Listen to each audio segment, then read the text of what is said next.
hech qachon to'xtamaydi. Biz esa ba'zida uni sezmay yashaymiz. Men ham sezmadim. Qachondir kichkina qizcha edim.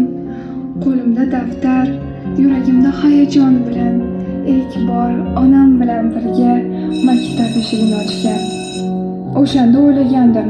Oyijon, men qachon katta bo'laman? Bugun esa shu yerda turibman va o'ylayapman. Qachon ulg'ayib qoldim? Eslayman. Birinchi bor qalam tutgan qo'lim titraganini, harflar notekis, fikrlar chalkash edi. Lekin siz mehr ila qo'limdan tutib to'g'ri yozishni, harflarni o'rgatdingiz. Faqat harfni emas, balki hayot darsini ham sizdan o'rgandik. Hatto ba'zida onamizdan-da yaqinroq edingiz bizga. Siz bizning ona o'rnida onamiz, sirdoshimiz, mehribonimiz edingiz. Har tong siz bizdan oldin kelardingiz, charchoqni yashirib, yuzingizda tabassum bilan, hatto o'zingizni ham unutib bizga boringizni bergansiz. Hozir shu yerda turib yuragimdagi eng samimiy so'zni aytmoqchiman. Rahmat ustozlarim. Rahmat bizga ishonchingiz uchun. Rahmat hech qachon taslim bo'lmaganingiz uchun. Rahmat bizni biz qilganingiz uchun. Bu yo'laklar meni tanirdi.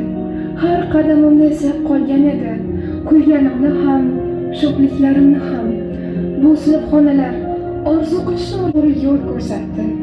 Va eng muhimi, men bu yerda o'zimni topdim. Maqsadlar qo'ydim. Do'stlarim, ular oddiy sinfdosh emas edi. Ular mening kulgularim, sirdoshlarim, shirin xotiralarim edi. Bugun esa hammasi boshqacha. Qo'ng'iroq chalinadi, lekin bu safar darsga emas, bu safar xayrlashuvga. Bu so'nggi qo'ng'iroq. Men qarayman atrofga va tushunaman. Eng qimmatli damlar ortda qolmoqda. Lekin yo'q, aslida ular ortda qolmaydi. Ular biz bilan ketadi, yuragimizda, xotiramizda, hayotimizda.